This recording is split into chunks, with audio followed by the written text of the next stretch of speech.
Assalamu alaikum, everyone. This is Integrated Literature, and in this episode, I will be discussing the concept of literary theory. But first of all, what is a theory on its own? Theory is a systematic practice, which means it is a system of ideas that intend to explain something independent of the thing itself. So, for instance, theory can be discussed independently without a literary text. So, you can discuss theory without the thing that theory explains. Um, it is a subject matter and thinking about another subject matter. That is what theory is. The word theory, without any qualification, whether literary theory or mathematical theory or scientific theory, usually designates an account of general conditions, of significations that determine meaning or interpret objects, human actions, or production. So, theory determines meaning, theory interprets human action. The gestures we make, paralinguistic expressions. If somebody dances the moonwalk or salsa or skeleu, what makes you know or identify that this is a moonwalk, this is a salsa? What makes you identify that kind of dance? It is the knowledge of theory of that dance that you have. Also, when we say in theory is different from theory. In theory is a hypothesis. There is no object of experience. It's just assumptions and instances, which are not theories. So, in theory is not the same as theory. My name is Mujtaba from Kaduna State University, Nigeria. Now, theory is not practice. Theory is not practice, which means theory is not criticism. Although both criticism and theory involve thinking, but they have different aims. What are those aims? Theory contemplates about nature or permanence, something unchanging. That is what theory does. It contemplates nature and permanence, while practice involves desired actions, whereby some change happens. A theory has the rule of deduction.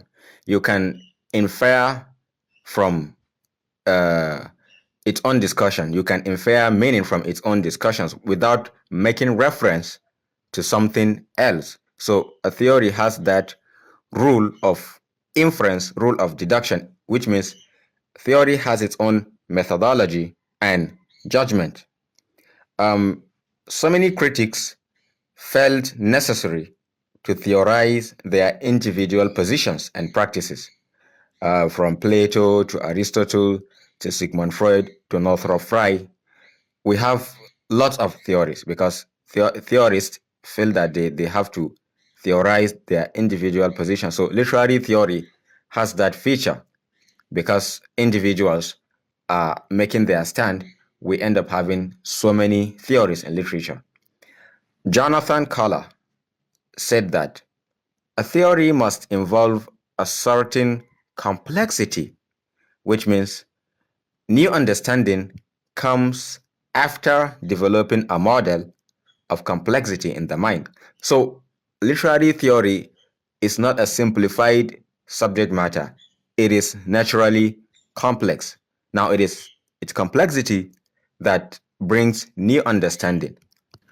So, generally, this is a summary of the concept of theory itself. Now, let's move to what is literary theory.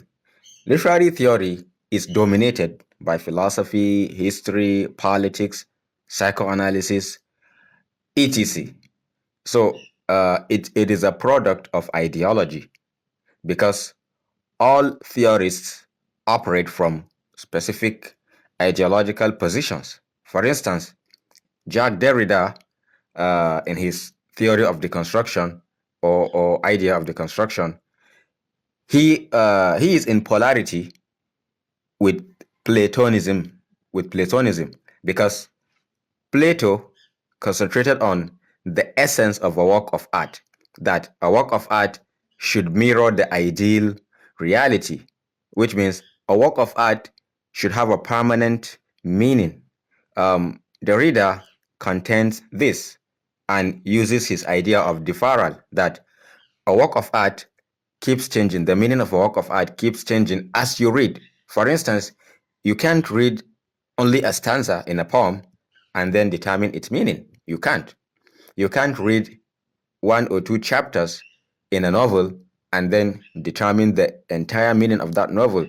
You just can't. You have to keep on reading. So as you read, the meaning keeps building, it keeps constructing, and it keeps destroying itself. So the reader comes from that perspective of deferral. Homi Bhabha, for instance, in postcolonial theory, comes from the perspective of culture and politics. Carl Jung, in psychoanalysis, comes from the perspective of human unconscious. So different theorists have their different ideological positions. The differences we have in method and object of study are often complicated by ideological differences. For instance, deconstruction and new criticism might be apolitical, while Marxism and feminism might appear radically progressive, all because of their objects of study.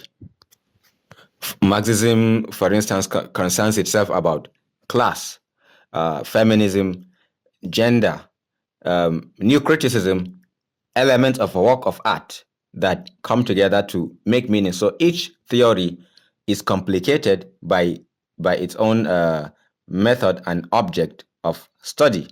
Now, these ideologies and methods multiply once a theory is studied closely, because each theory has its own complex history. Each theory has three characteristics. Each theory in literature has these three characteristics or features or compartment. Every theory has what is called etymology, that's the origin, when, where, why. Second is theme. Every theory has subject matter, that is the what of the theory. Lastly, every theory has poetics. Now, poetics is what gives principles or determine principles of analyzing a text. The requirement that a text must reach to become meaningful. Now, poetics is what you usually apply in analyzing a text. So each theory has these three features. Also, every theory in literature began from one dimension. It began one dimensional, but later develops.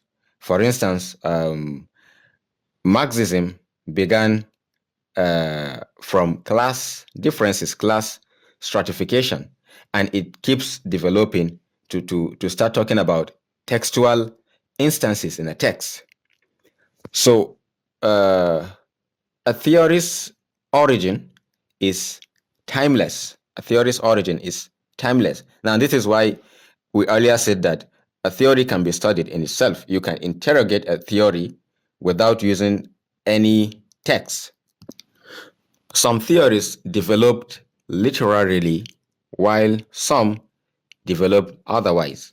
For instance, feminism, postcolonialism, Marxism, eco-criticism, these theories have their foundations in social sciences or in biological sciences.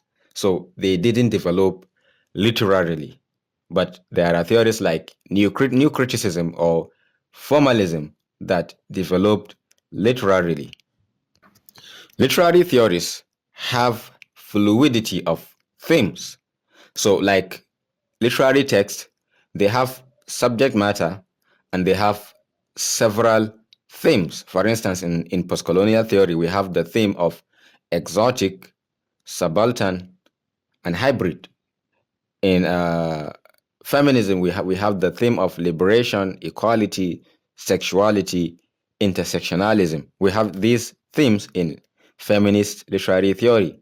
In Marxist literary theory, we have class conflict, materialism versus spirituality, literature, and ideology. So, literary theories have themes.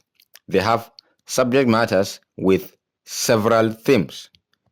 Moving on to the third argument, um, literary theory differs from theories in scientific domains because uh, literary theory is bound up in so many non-literary ideologies from psychoanalysis, hermeneutics, gender studies, race studies, class conflict, and the rest. So, unlike scientific theories, whereby the new replaces the old, literary theories proliferate, they multiply. You can have multiple versions of a particular theory, and they exist simultaneously. The new one doesn't replace the old. It's unlike scientific theories. For instance, structuralism is concerned with individual linguistic elements, and it later led to the birth of narratology, which is concerned with narration. So there is no polarity between structuralism and narratology. One can use whichever one he wishes to use. This is similar with literary movement. For instance, the fact that postmodernism came after modernism doesn't mean that someone cannot write a modernist text or a realist or naturalist or romanticist text. No, you can. Uh, Literature doesn't replace itself. It's unlike science, and so are literary theories. They don't replace themselves, they only multiply. Also, literary theories are prescriptive, while scientific theories are descriptive. When we say literary theories are prescriptive, we mean that they are philosophical. For instance, in science, 1 plus 1 is always 2. But in literary theories are prescriptive. So in literature or in an analysis of a literary text, 1 plus 1 can be 2, of course. 1 plus 1 can be 11. When you place the two ones side by side, they give you 11. 1 plus 1 can be 1. When you merge the two numbers together, they still stand as number 1. Their shape wouldn't change. Their shapes wouldn't change. So 1 plus 1 can still be 1. 1 plus 1 can also be 3 because you have 1, which is one number, plus 1, the second number, and then the answer, which is the third number. So 1 plus 1 can be 3. This is how literary theories operate. They give the critic that liberation to analyze a text from his prior knowledge, from his experience. It's the same thing as a doctor's prescription or a recipe. When someone gives you a recipe, doesn't mean that your food would taste exactly the same as another person who used the same recipe. So literary theories are prescriptive, they are philosophical in nature, not descriptive. Moving on to the fourth argument, um, literary forms change as a result of what is called shifting dominant. This dominant is an idea projected by Roman Jacobson. He believed that literary theory of a particular period might be governed by a dominant. This dominant is a non-literary factor that influences the literature of a particular time. So also the literary theory of a particular time. The dominant influences literary theory of a particular time. For instance, global warming, discussions and arguments on global warming brought about eco-criticism. Also, literary genres themselves can lead to a new or modified literary theory. For instance, globalization uh, led to postmodern literature, and postmodern literature led to theories like postmodernism, metafiction, digital fiction, uh, historical realism, new sincerity. All these are theories in literature. The postmodern world led to postmodern literature. The global world led to postmodern literature, and postmodern literature led to these kinds of theories, whereby so many a collage of elements are combined in a text.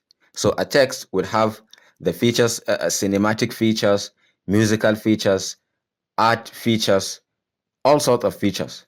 Now, these kind of genres led to these theories like new sincerity or digital modernism or meta-modernism. So, what is this argument telling you? That it is telling you that theory can never exist without its object of study. Theory can never exist without literature, just like grammar can never exist without language. Also, the coming out of different genders led to modifications of feminism into queer theory. So you have LGBTQ, you have LGBT, and you have GLBT sometimes. LGBT has more feminist connotation than GLBT.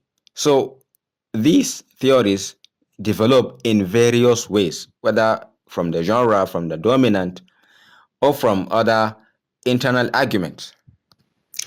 Now, the fifth argument is talking about something called obscurantism, which means obscure. Literary theory has this obscure feature in it. Some theorists use obscure terminology in order to affect a difficult style, in order to follow a fashionable trend or incoherent argument. For instance, some theorists like Derrida used the morphological aspect of clipping. He used the difference and differ to create a word called difference. Difference mean differential of meaning. That meaning is different and it is also postponed.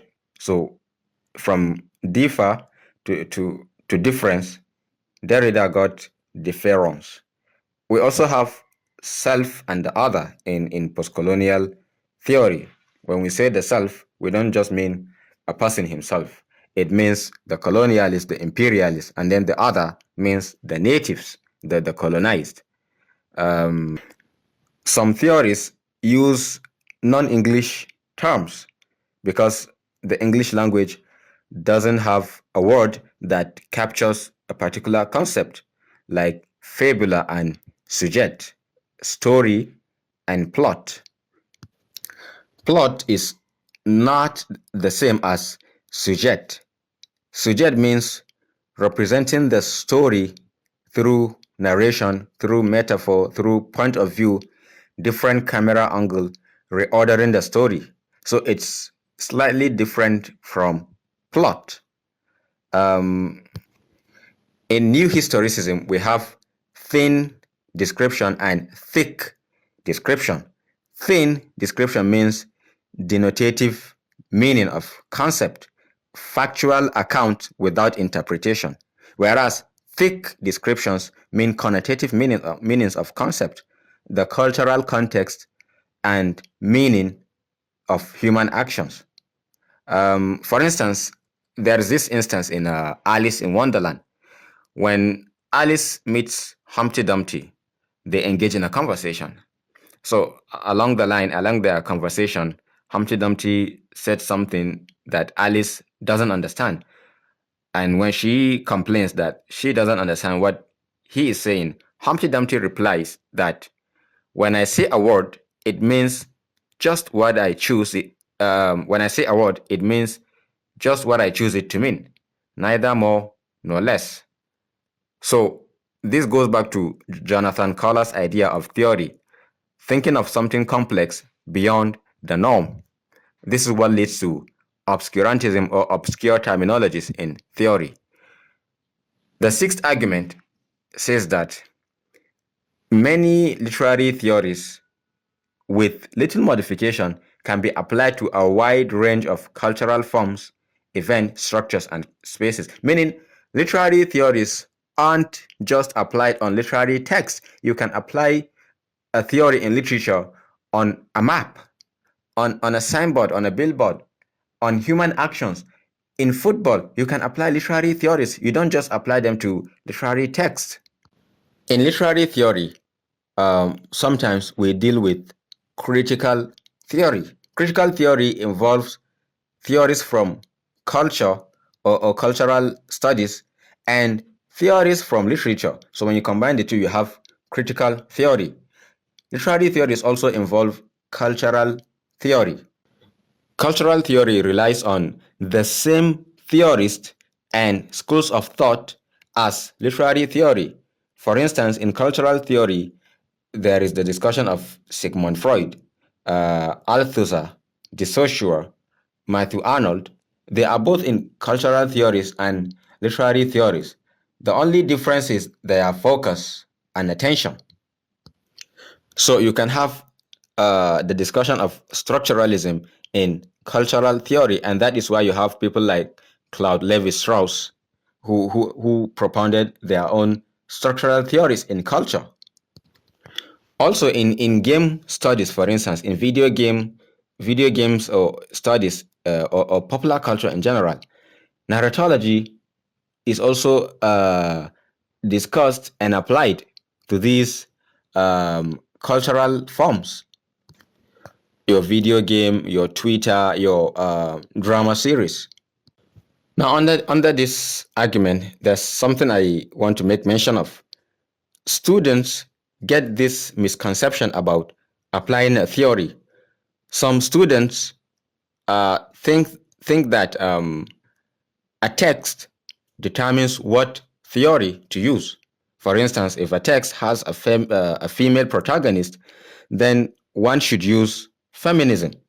If the subject matter of a text is a class stratification, then one should use Marxism. This is a misconception about theory. When you can apply literary theory on other things that are non-literary, why would you restrict the application of a theory to a particular text? Why would a text determine what theory to use? Now, I have a question for people who have this misconception, because some people argue that a text determines a theory, which is not true. So then, what kind of text determines the application of deconstruction, or new criticism, or formalism, or narratology? What kind of text determines the use of these theories? So a text doesn't determine what theory to use. You can use any theory on any text. Why? The application of theory involves two things. You either look for what the theory discusses or argues for, or you look for why that theme of that theory is not in that text, which means you analyze the presence and absence of the theme of that theory. It's as simple as that. So even if a text is full of male characters without a single female character, you can still apply feminism. You don't have to look for another theory. Any theory can be applied to any text, as simple as that. Whether the subject matter of the theory is present in the text or not, because that is the work of a theory, to look for requirements that a text has to fulfill. So let's move to the last argument, which is the seventh argument. The philosopher Karl Popper coined a very useful concept. He calls it falsifiability, to refer to a characteristics of a theory, that a theory must have this characteristic of falsifiability. If a theory has to be considered truly a theory or scientific, then it must be formulated in the sense that it is possible to predict uh, whether the theory is true or false, which means a theory should have a loophole for it to be truly scientific, which means literary theories tie and untie themselves. This will take us back to Socrates' principle, one of his notions of determining meaning or definition. Socrates, through a series of questions, would make a person question or interrogate his own principle. If I say that this is what I like about people, or this is the feature I want to see in a person, do I have those features? I may not have those features that I want to see in a person. So a theory is also like that. A theory deconstructs itself. This is truer when we look at the subject matter of theories. All theories begin one-dimensional, and that dimension is what usually leads to the loophole in every theory. It fails to capture other aspects of a text or of life.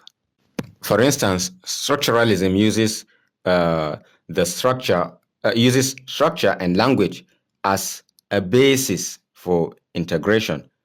Psychoanalysis uses the unconscious. Feminism uses political goals at its basis. So, due to this, theories are developed to accommodate different approaches. So, before we close, there are types of theories.